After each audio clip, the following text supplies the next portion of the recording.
हमारे चैनल को सब्सक्राइब करें और वीडियो सबसे पहले अपने मोबाइल पर पाने के लिए बेल आइकन को दबाएं।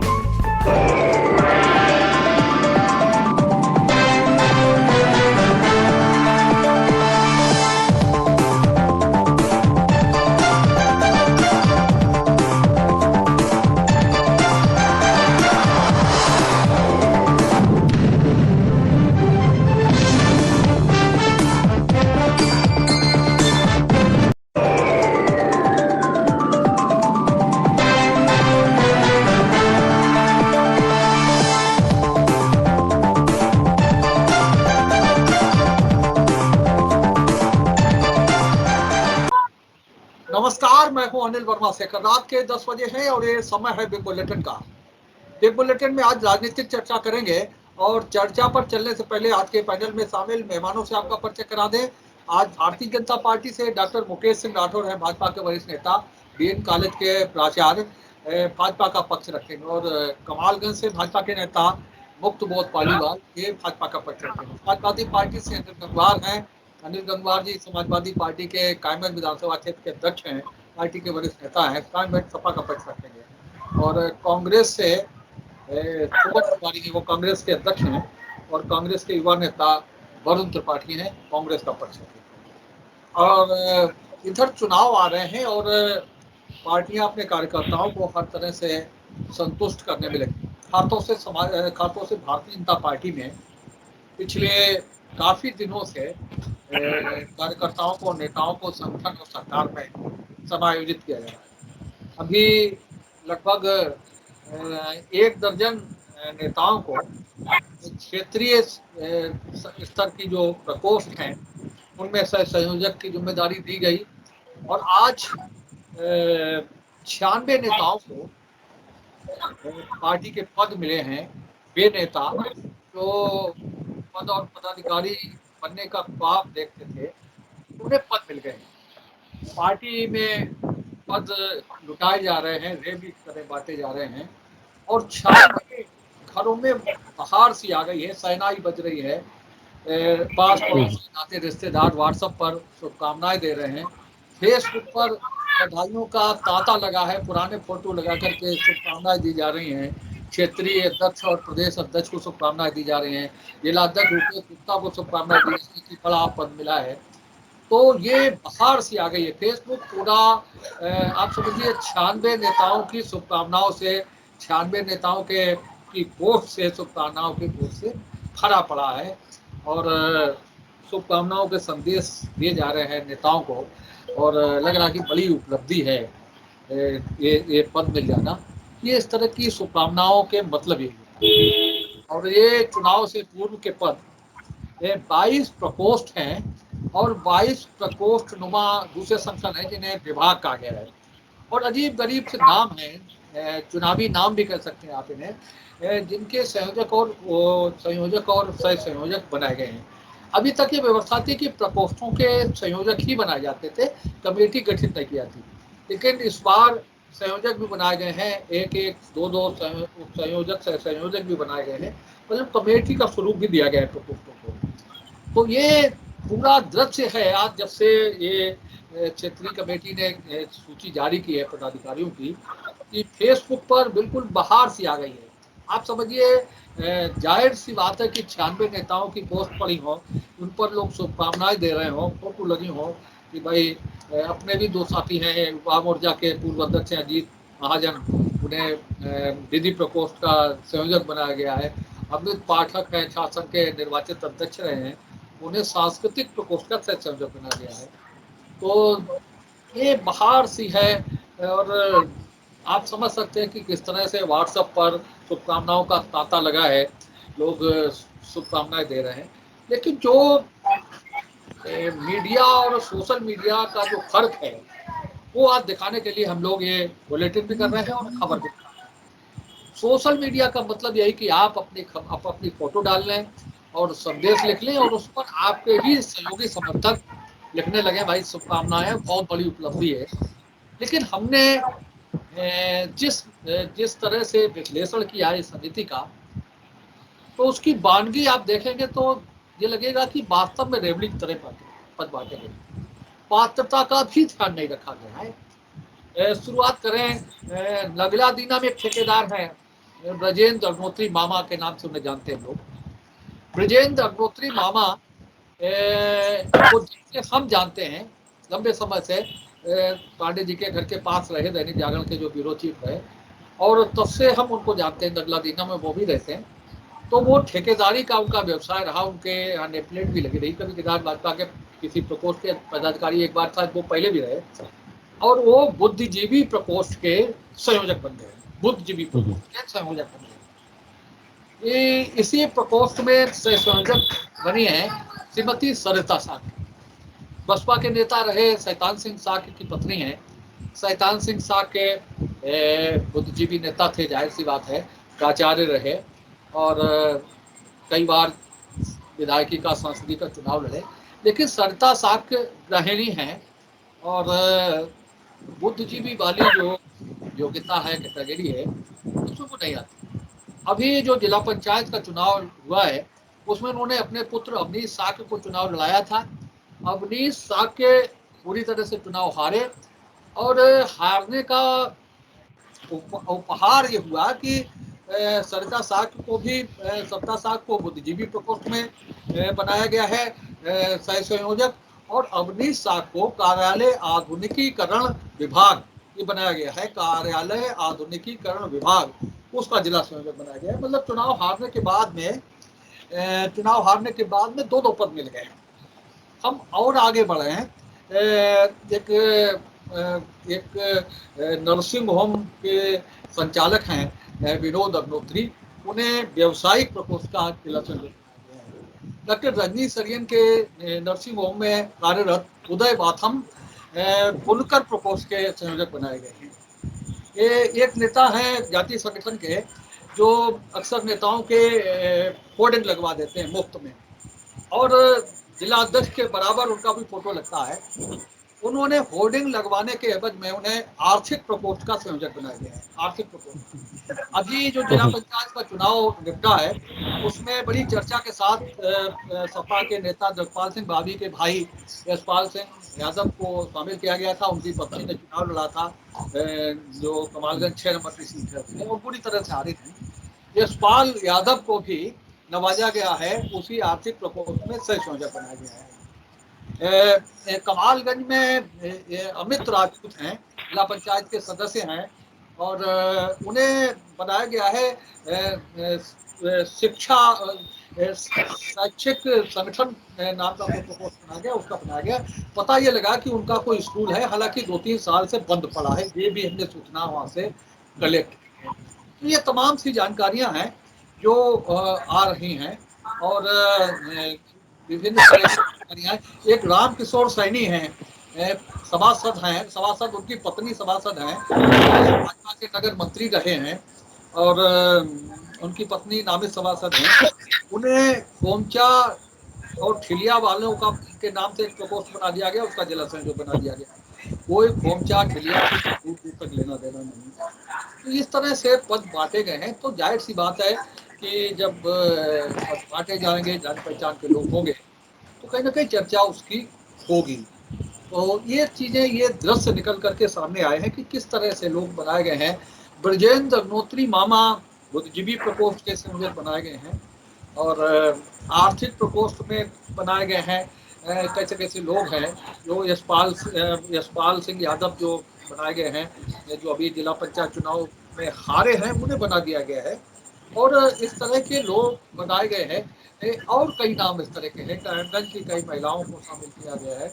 कुछ ऐसे लोग हैं जिनका उस व्यवसाय, एक तंबाकू की गोदाम पर कार्यरत एक नेता है, वो उमेश पासम, कायमगंज में एक तंबाकू का व्यवसाय होता है, एक गोदाम पर कार्यरत है। उमेश पासम को मछुआरा अध्यक्ष बनाया गया है। ये तस्वीरें हैं। अब हम लोगों को बहुत ज्यादा लेना देना नहीं, क्योंकि काम भाजपा को ही इनसे लेना देना है। लेकिन मीडिया का काम होता है आईना दिखाना। हमने आईना में जो देखा तो अपने दर्शकों को दिखाया। अब आप लोग किस तरह से उसका विश्लेषण करेंगे, आप विभिन्न पार्टियों के लोग, ये देखने वाली बात होगी। और हमारे दर्शक भी इन सारी दृश्यों को देखेंगे कि जो दृश्य एक वानगी हमने जो अभी 1 घंटे में हम लोग जो विश्लेषण कर पाए, वो ये है जिन्हें हम लोग जानते हैं। जैसे अमित राजपूत के बारे में हमने फ़ोन किया तो पता लगा कि वो किसी गांव में एक स्कूल उन्होंने खोला था और काफ़ी समय से वो स्कूल बंद पड़ा, लेकिन उन्हें बना दिया गया उसको। ये सब चीज़ें हैं जिनको जानकारी की है। तो पद बटे हैं, पदों की बौछार हुई है और जिस तरह से बांटे गए वो सामने है। तो कहाँ से शुरुआत करें? शुभम तिवारी, आज आप शुरुआत करें कि काफ़ी हमने बेहंगम सिंहावलोकन बिल्कुल कर दिया है। और बाकी जो 96 पदाधिकारी हैं पूरे शहर में, बधाइयों का तांता लगा है। 96 पदाधिकारी, लगभग एक सैकड़ा पदाधिकारी, और फेसबुक और व्हाट्सएप तो वास्तव में बिल्कुल लदे पड़े हैं शुभकामनाओं से। एक दूसरे की वो शुभकामनाएं दे रहे हैं, एक दूसरे की। ये शायद पहली बार इतनी बड़ी संख्या में एक मुफ्त पदाधिकारी बने।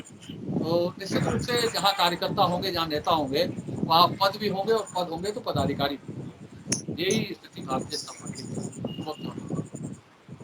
देखिए शेखर जी, जिस तरीके से आपने इस विषय को रखा है, और हम लोगों ने आज दिन में जो देखा भी है, इस अजीब तरह की पदावली जो है जिसमें जिम्मेदारी जैसे उन्होंने दी है, इससे ये तो स्पष्ट हो गया है साफ तौर पर कि भारतीय जनता पार्टी में जो लोग जुड़े थे वो बड़े स्तर पर उनके अंदर अब असंतोष पैदा हो चुका है। मेरा मानना ये है कि ये उन लोगों को मोबिलाइज किया गया है जिन्होंने भारतीय जनता पार्टी को अंदर खाने पुता बता दिया था कि एक गलती हम कर चुके हैं, अब हम आपके साथ खड़े नहीं होंगे। इस वजह से एक अजीब टाइप की जो पदावली तैयार करी गई है, मुझे नहीं समझ में आ रहा है कि आखिर कार्यालय आधुनिकीकरण विभाग क्या होता है।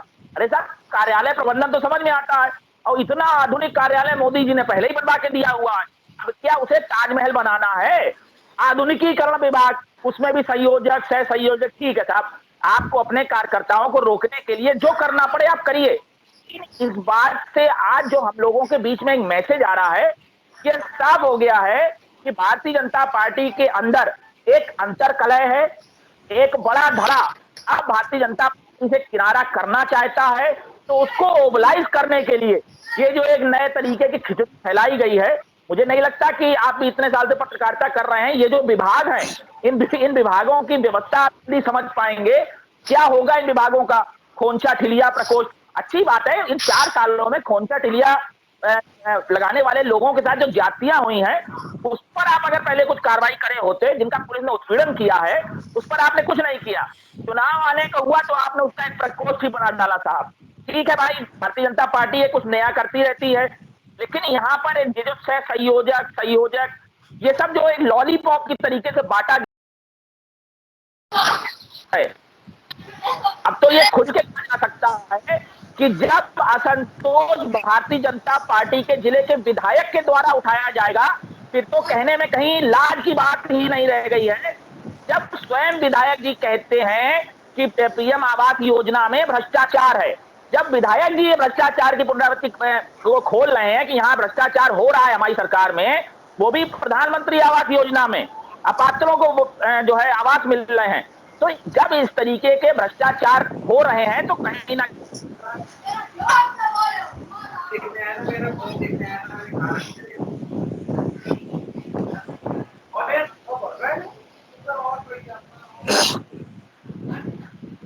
हाँ, अनिल गंगा जी बोले। कि शेखर भाई जो विषय रखा है उसकी बगिया तो आपने पहले ही उधेड़ दी है।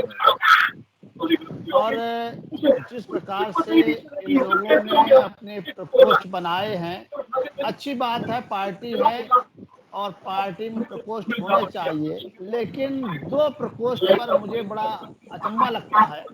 जैसे विधि प्रकोष्ठ भी हो गया, चिकित्सा प्रकोष्ठ भी होगा, शिक्षक, तो फिर बुद्धिजीवी प्रकोष्ठ का क्या जरूरत रह गई? बुद्धिजीवी कहाँ से लाओ? क्या कोई अलग कैटेगरी है उनकी? और एक आर्थिक प्रकोष्ठ है। अभी आपने भी बताया कि यशपाल यादव मैं भी जानता हूँ, दीपाल के भाई हैं वो, और अभी तक जो है समाजवादी पार्टी की राजनीति करते थे। तो ऐसा लग रहा है मुझे तो कि इनसे तो खाली पैसा लेने की व्यवस्था है आर्थिक प्रकोष्ठ में, और क्या होगा इनका? क्यों व्यापारी प्रकोष्ठ अलग गए? तो इस पे मैं एक बात कहना चाहता हूँ कि जिस प्रकार से महा के महीने में राम नगरिया के मेला लगता है और सबसे पहले लोग जगहें घेरते अपनी कि यह टेंट मेरा यहाँ लगेगा, खोंचा वाला कहता है ये इतनी जगह मैं लूंगा, तो इन्होंने क्या काम किया है, इनके जो विधायक हैं अब वो जाने लायक जनता के बीच नहीं रहे। हमारे प्रवक्ता भाजपा के है नहीं, वो तो ये कहते हैं हमारा तो नारा है, हम तो जन आशीर्वाद ले रहे हैं और विकास और विश्वास पर हम तो जनता के लिए काम किया है और जनता से हमारा गठबंधन है और हमने तो उन्हें गेहूं दिए हैं, उनके घर में राशन के बोरे लगा दिए हैं और जो है हमने किसान निधि दे दी है। जनता बहुत गदगद है, लेकिन सच ये है कि और उन्होंने हमारा जो जन आक्रोश से हमने यात्रा करी है उसको उन्होंने कहा, बड़ा उस दिन कहा था कि अरे ये तो इन्हें तो कोई ज्ञान ही नहीं है, इनके तो ये पढ़े लिखे नहीं, तो ऐसे ही आक्रोश वाली भाषा है कि इनका तो चरित्र ठीक नहीं है। तो हम ये कहना चाहते हैं इसके कि भाई जनता में तुम्हारे विधायक हैं, 5 साल उन्होंने काम किया ना, उन्हीं को भेजो कि जाओ जनता के बीच। अब वो जाने लायक नहीं बचे हैं, जनता उनसे सवाल उठा रही है तो ये सांसद भेज रहे हैं। और ये प्रकोष्ठ का केवल एक मतलब है इनका, राम नगरिया की मेले की तरह अब ये चिकित्सा डॉक्टरों को इकट्ठा करेंगे, उनका सम्मेलन करेंगे, उन्हें समझाएंगे, विधि वकीलों को इकट्ठा करेंगे, उन्हें समझाएंगे और उनके वकील जो है गांव गांव में जाएंगे और वो जनता को ये समझाएंगे कोई बात नहीं है, तुम्हें कुछ नहीं मिला, आगे मिलेगा और विश्वास रखिएगा, विकास हमारा मुद्दा है।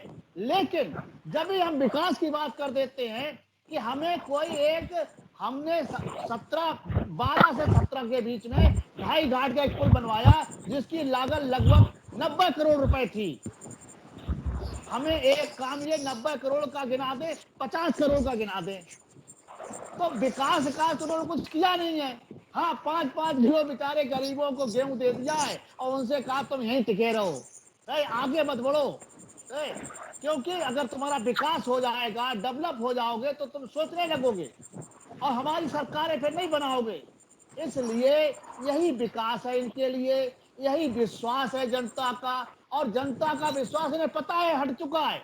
इसलिए इन प्रकोष्ठों की व्यूह रचना हुई है कि हमारा हर दिव्यांग और पटरी रेहड़ी वालों को, अच्छा बताओ तुमने क्या उन्हें 1-1 हजार रुपए दे दिए और उन्हें गिनाओगे, तुमने दिए 2 को गिनाओगे 200 को कि देखो हमने 200 लोगों को धन दे दिया है और तुम्हारी बड़ी बात सरकार सुनती है, सरकार बड़ी शुभचिंतक है।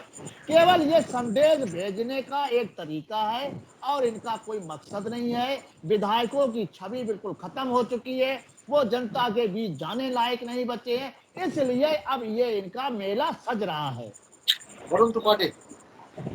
जी भाई साहब, देखिए मुझे तो जिस तरीके से इन्होंने जो पद बांटे भाजपा में, तो बड़ी हंसी आती है और ये उनके अपनी पार्टी का मामला है, उन्होंने उनका उनका अपना व्यक्तिगत मामला है, वो जिसे चाहे जो पद दें, लेकिन मुझे तो इस पे हंसी आती है। साहब ये सरकार जो है फ्यूज डिफ्यूज और कंफ्यूज गवर्नमेंट, आप देखिए कि सिर्फ अपने कार्यकर्ताओं की, आप इस चीज से एक चीज जाहिर होती है, कहीं ना कहीं भाजपा पूरे उत्तर प्रदेश में डरी और सहमी हुई है जिस तरीके से इन्होंने पद बांटे, क्योंकि भाजपा को मालूम है सत्ताधारी पार्टी को साहब हमारा कार्यकर्ता फिसल रहा है, दूसरी पार्टी की तरफ जा रहा है, तो कहीं ना कहीं अपने कार्यकर्ताओं को रोकने के लिए, क्यों अभी तक 4.5 वर्ष तक इन्होंने कुछ धरातल पे किया नहीं है साहब, तो इन्हें पूरी तरीके से एहसास है योगी सरकार को कि हमारा कार्यकर्ता जा रहा है, तो सिर्फ उसे एक शब्द आपने अभी इस विषय में उठाया कि रेवड़ी,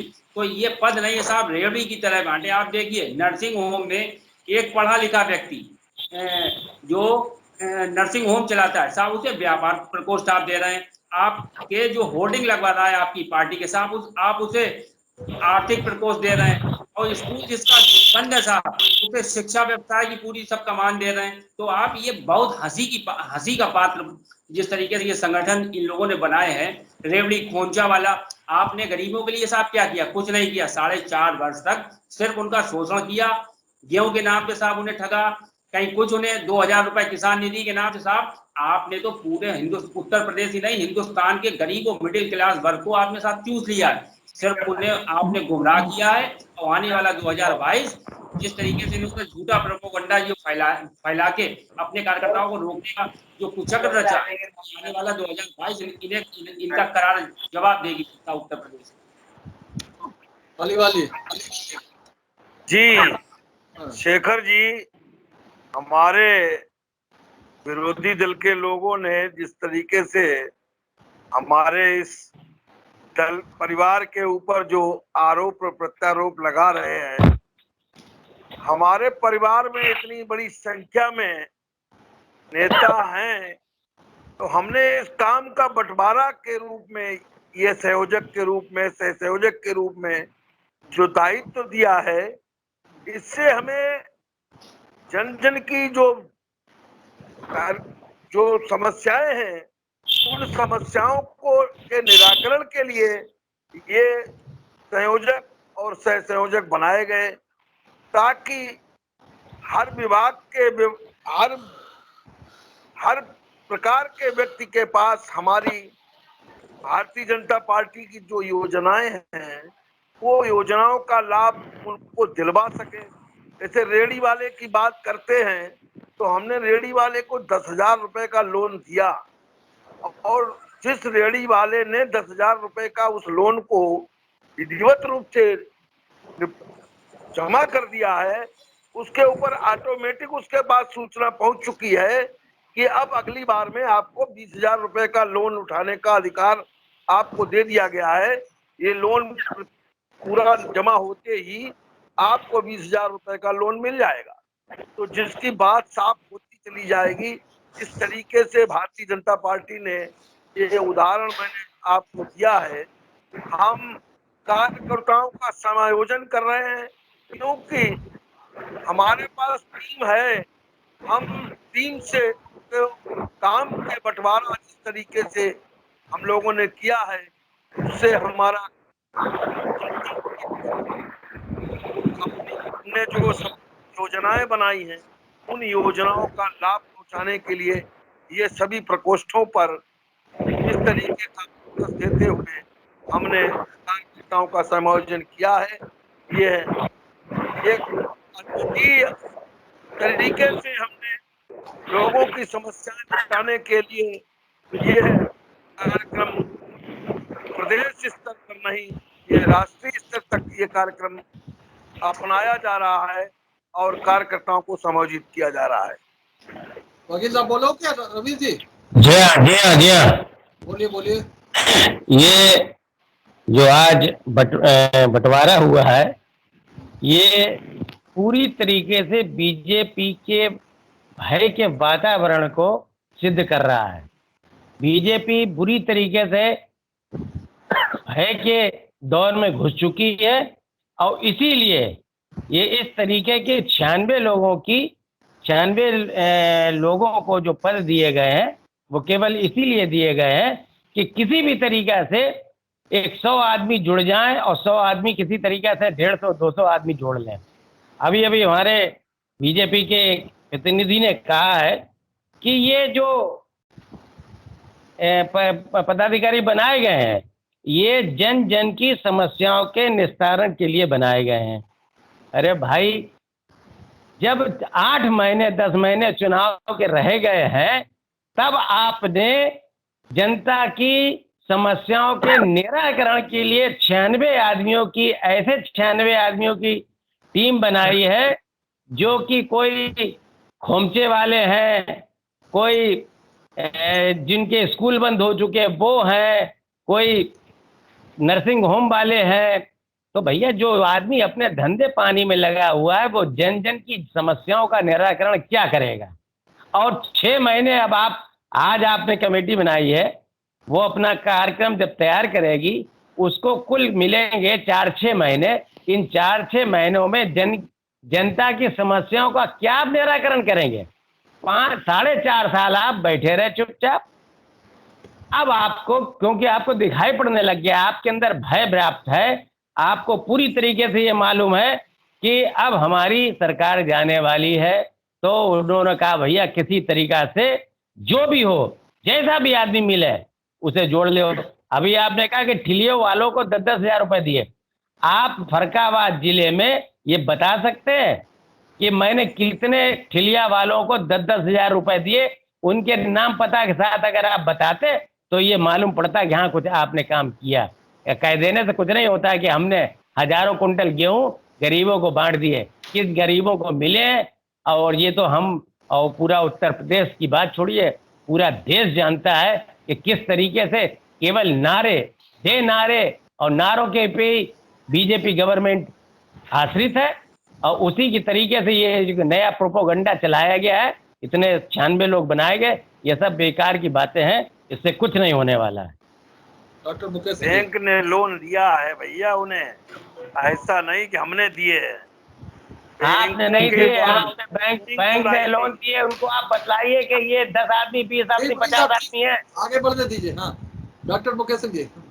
देखिए शेखर जी, भारतीय जनता पार्टी कार्यकर्ता बेस पार्टी पूरे देश भर में, भारतीय जनता पार्टी के उत्तर प्रदेश में भारतीय जनता पार्टी के कार्यकर्ता, अगर पद मिला है तो ठीक है, नहीं मिला है तब भी जुड़े हुए, कहीं भागे नहीं जा रहे।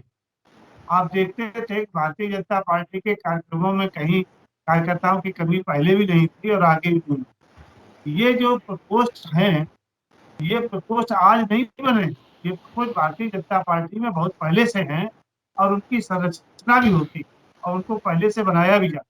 कार्यकर्ताओं को उनके लिए इस प्रकार के जिम्मेदारियां, उत्तरदायित्व दिए जाते हैं कि वो भी जो है ये काम करें। आज उन्हीं की संरचना को स्वरूप दिया गया है।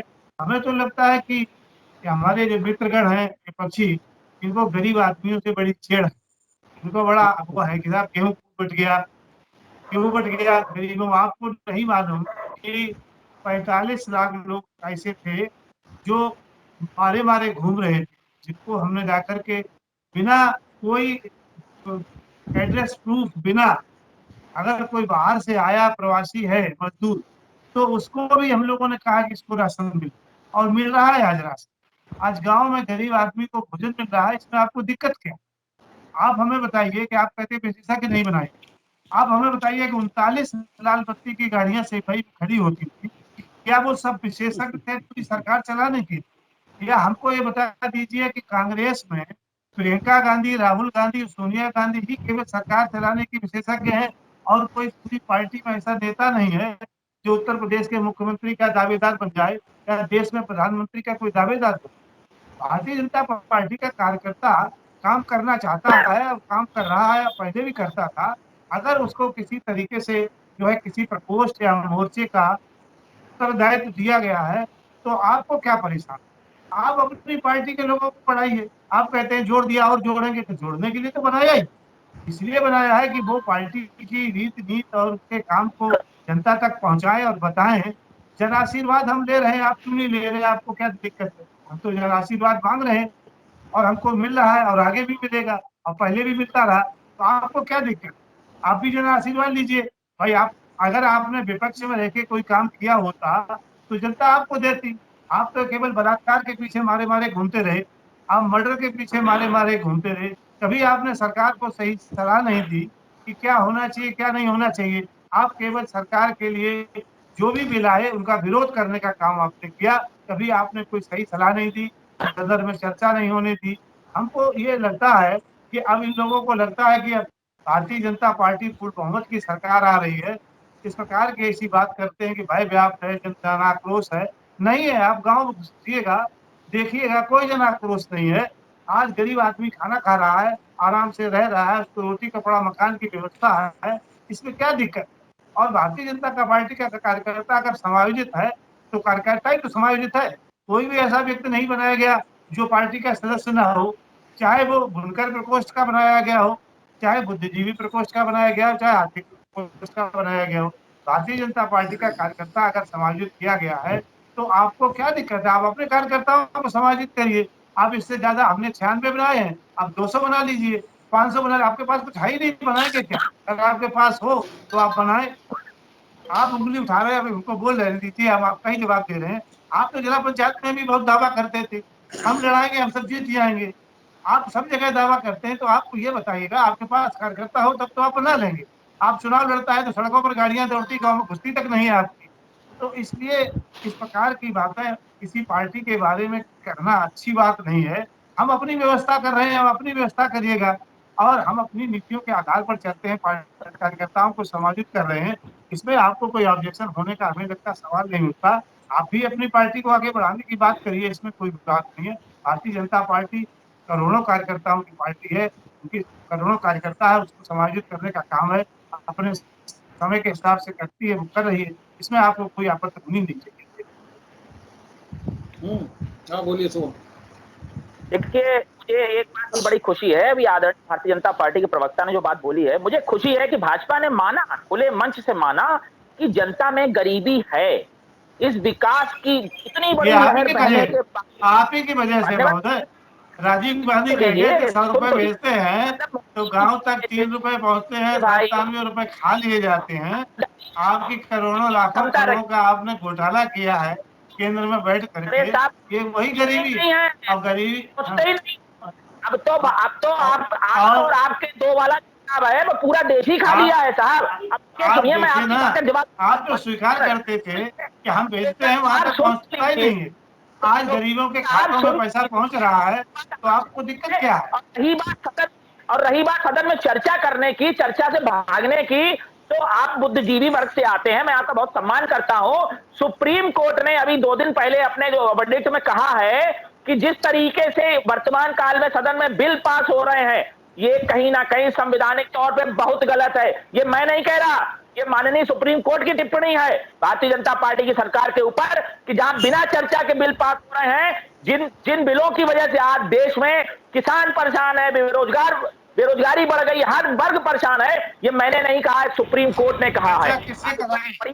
जब आप मास्टर को मारते हैं, जब आप सदन में स्टूडेंट को मारने तैयार हो जाते हैं, किससे चर्चा कराएं? आप चर्चा कहाँ करते हैं? तो आप कहते हैं आप तो सन 19 में, बंद कर देते सुनिए हैं, तो, उसके बाद नहीं करते हैं, कहते तो चर्चा करिए, सीक्वेंस कहाँ भागते हैं? आप करते ही नहीं। सन 19 में जब बात लाल किले पर मोदी जी ने कहा था कि लाल किले पर सन 19 में मोदी जी ने कहा था कि 100 लाख करोड़ दिए हैं, मोदी जी दिए हैं 100 लाख करोड़ रुपए सन 19 में विकास के लिए। उसके बाद यही 100 लाख करोड़ से ज्यादा उन्होंने कब दिए? 2020 में। और देखिए साहब, क्या व्यवस्था है भारतीय जनता पार्टी की कि इस साल भी 15 अगस्त पर कंटेनरों के बीच में छुपकर आदरणीय प्रधानमंत्री जी ने फिर 100 लाख करोड़ रुपए दिए हैं। मैं समझ नहीं पा रहा हूं कि आखिर ये इनको 300 लाख करोड़ माना जाए या वही 100 लाख करोड़ माना जाए जो 3 साल से पाइपलाइन में है, तो वो पाइपलाइन हिंदुस्तान की तरफ बढ़ी नहीं रही है।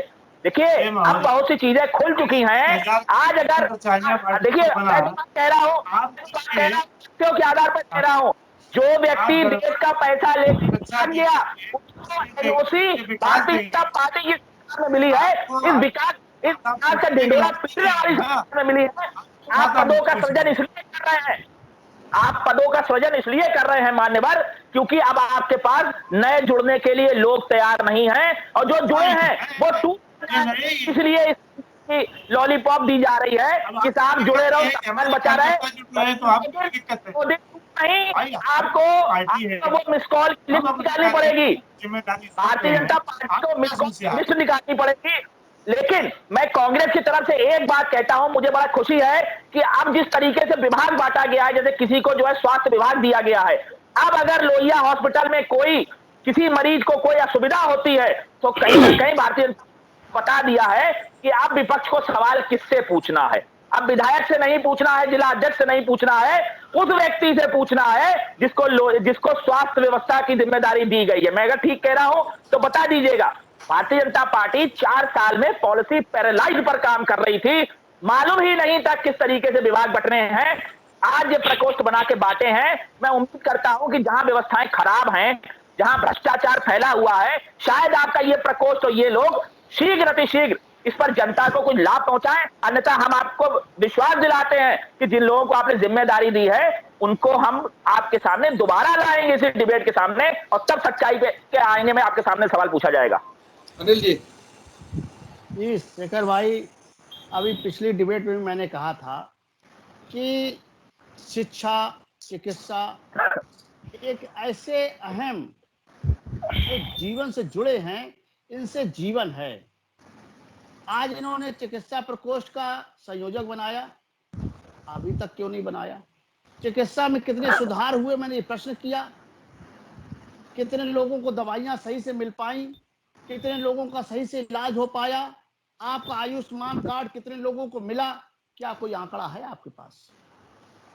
शिक्षा क्षेत्र में प्राचार्य जी, आप भी सब लोग जानते हैं कि शिक्षा विभाग में एक सबसे बड़ी जड़, रोज उस पर जो है अभिभावक अपनी टिप्पणी लिखता है और लोग शासन और प्रशासन को बताते हैं कि ये जो बुकें हैं, तो बीजेपी ने ये कहा था एक देश एक किताब एक संविधान की बात करी थी, लेकिन आज तक 5 साल उधर और 7 साल उधर हो गए हैं, आज तक उन प्रकाशकों को रोका नहीं गया है कि भाई ये किताबें तुम क्यों छाप रहे हो, क्यों 50% कमीशन स्कूल वालों को दे रहे हो, आपने कहाँ सुधार किया? तो जो मुख्य चीजें मूलभूत बात है, पढ़ते रहे और क्या कौन सा कोर्स चला, आपने कभी उस पर अपनी सरकार से संज्ञान लिया कि आपने इतने मदरसे चलाए? अरे क्यों नहीं लिया? आप कहाँ लिया बताइए ना। हमने आकर कहा केमिस्ट्री पढ़ाइए, मैथ पढ़ाइए, अंग्रेजी पढ़ाइए, लेकिन आप धारा 30 का दुरुपयोग करते हैं, आप काफिर पढ़ाते हैं, आप जिहाद पढ़ाते हैं, तो ऐसे मतलब नहीं चलने देंगे, तो ऐसे ही चलाएंगे। जिहाद और श्री राम ही तो गड़बड़ है, वही तो कहते हैं ना, झूठ फैलाते हैं। नहीं आप देख रहे हैं फैलाया, कहाँ आप कर रहे थे? कोई आपके पास ऐसा एक प्रूफ दीजिए कि हम जिहाद करवाते हैं, ये बड़ी बात है। आप कोई प्रूफ दीजिए ना। आप जो है डिबेट में बहक जाते हैं, आप एक मुद्दा ले आते हैं हिंदू मुसलमान का, चाहे वो लफ्ज जिहाद के नाम पर ले आए, जिहाद के नाम पर ले आए, आतंकवाद के, लेकिन जो एक मुद्दा है वो है या नहीं है, आप बताइए ऐसा है या नहीं है? आप उसमें क्या सुधार किया? नई शिक्षा नीति लाए हैं, उससे क्या हुआ? अच्छा आपने शिक्षक, आप मेरी बात सुनिए, शिक्षक आपने शिक्षण संस्थान प्रकोष्ठ खोला है, आपने शिक्षक का जिला संयोजक बनाया है, वो क्या सुधार करेगा? शिक्षण संस्थानों में क्या सुधार करेगा? पद है और इससे पहले भी पद थे, जिला संयोजक तो आज बना है। 6 महीने रह गए तो आपने ये मेला सजाया अपना, आपने 6 महीने में 4 ही महीने रह गए, 4 महीने पहले आपने ये मेला सजाने के जो काम किया है, ये आपको पहले करना चाहिए था। हम बधाई देते हैं, आपने सजाया है मेला, अच्छी बात है, आपकी पार्टी है, आपको अपनी पार्टी कैसे चलानी है, ये अच्छी बात है, लेकिन आपको ये पता है आप इसमें जो कितने लोग जिनका कोई भी उस प्रकोष्ठ से लेना देना नहीं है, उस प्रकोष्ठ के बारे में जानते नहीं है, उनको संयोजक बना दिया गया है। हम तो ये कहते हैं भाई हम खराब थे प्राचार्य जी, हम खराब थे, हमको जनता ने हटा दिया, हमने स्वीकार कर लिया। आप कहते हैं हम अच्छे, आज ही आपने 25 रुपए गैस सिलेंडर को बढ़ा दिए। भाई ये महंगाई की मार किसके गरीब पर नहीं पड़ रही, किससे पड़ रही है आप बताइए। और जो है सबसे बड़ा मुद्दा ये है, पूछना चाहता हूँ कि क्या गंगा जी ने, क्या गंगा आपको पर्दे के पीछे जेब काट रहे हैं, किसान की, मजदूर की, श्रमिकों की आप जेब काट रहे हैं छिपकर। आपने अच्छा वाला ब्लेड लगाया है, आप 2 रुपए देते हैं, 10 रुपए से छीन लेते हैं, ये आपका प्रोग्राम। हमारे नेता ने जो है नहरों का पानी फ्री किया, ट्यूबवेलों का पानी फ्री किया, चुंगी फ्री किया, और कितने आपके जिले में दो जो है 2.5 घाट का पुल बनाया और अटेना का पुल बनाया। आप एक योजना जिला फर्रुखाबाद में बता दीजिए। और आपने, आपकी सरकार ने शुरुआत में ये बात कही थी कि 1 डिस्ट्रिक्ट 1 प्रोडक्ट, मुझे बता दीजिए कौन सा प्रोडक्ट आपने लगा दिया? आलू चिप्स पर बात हुई कि आपकी सरकार ने कहा कि आलू का हम जो है चिप्स पर यहाँ पर उद्योग लगाएंगे, क्या लग गया?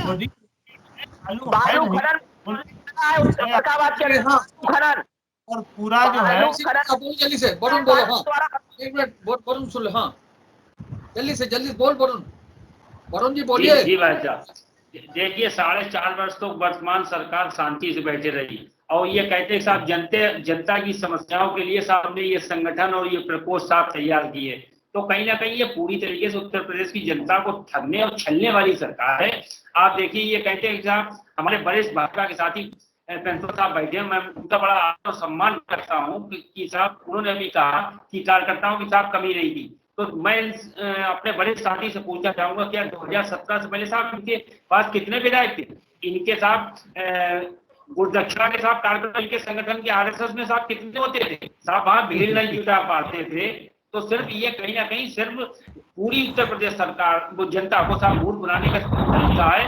और ये आप गेहूं की जो बात कर रहे हैं कि साहब गेहूं बट रहा है, आप उनसे देखिए जो कोटेदार है साहब, उनके ऊपर प्रशासन का साहब डंडा है कि बांटिए आप। सरकार कह रही साहब मेरे पास पैसा नहीं है, जब होगा तब मैं पैसा दूंगा। आप जमीन पे उतर के देखिए जाके। और दूसरी चीज, स्मृति ईरानी जी का, इन्हीं की मंत्री जी का एक स्टेटमेंट साहब ही थोड़े दिन पहले कि उत्तर प्रदेश में साहब सबसे ज्यादा मौतें साहब भुखमरी से हुई हैं। तो कहीं ना कहीं पूरी तरीके से उत्तर प्रदेश बेनकाब हो चुकी है और हर व्यक्ति पूरा उत्तर प्रदेश और जनता साहब देख रही है। आने वाले 2022 में उसका माकूल जवाब देने के लिए पूरी तरीके से जनता और विपक्ष तैयार है। हाँ, और किसी बोलना। हाँ, मैं बोलना चाह रहा हूँ एक बात जो अभी हमारे प्रचारक जी ने कही कि कांग्रेस के पास सोनिया गांधी, राहुल गांधी, प्रियंका गांधी के अलावा कोई नेता नहीं है। अगर हमें नेता बनना होता, ये गांधी परिवार को नेता बनना होता, तो एक विद्वान अर्थशास्त्री को 10 साल प्रधानमंत्री नहीं बनाती। ये आप भूल जाइए कि कांग्रेस के पास विद्वान नहीं है या नेता नहीं है। आप ही की पार्टी है जो केवल मोदी और शाह के ऊपर चल रही है। क्यों आपने डर की वजह से बनाया, समझे कि 84 के दंगों के बाद। हाँ, बिल्कुल बिल्कुल बिल्कुल सही कहा आपने। आप ये नहीं कह रहे हैं, आप ये नहीं कह पा रहे हैं कि मनमोहन सिंह जैसे अर्थशास्त्री के मुकाबले में आपके पास कोई अर्थशास्त्री है? हमारे पास नहीं अर्थशास्त्री, हम खुद जाते हैं, लेकिन आपने बैठाला तो हम उसका जब कारण बताते हैं, हम खुद ही उनका बहुत सम्मान करते हैं। ये आपकी मानसिकता है कि भय के कारण सरदार जी को बैठाला गया था।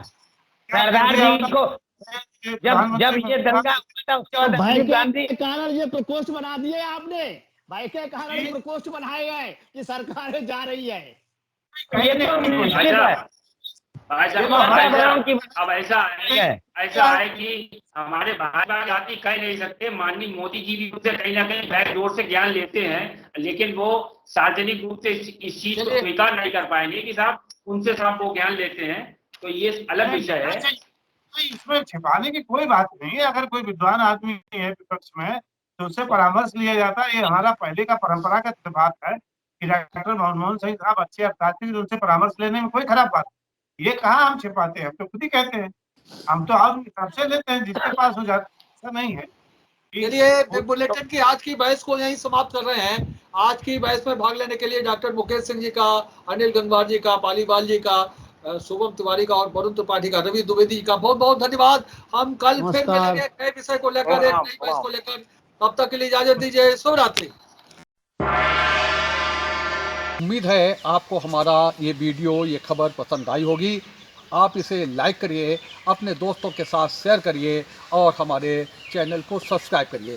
साथ ही पास में बना घंटी वाला आइकन जरूर दबा दीजिए ताकि आप हमारी नई नई खबरों से निरंतर अपडेट होते रहें। यही निवेदन आपसे है।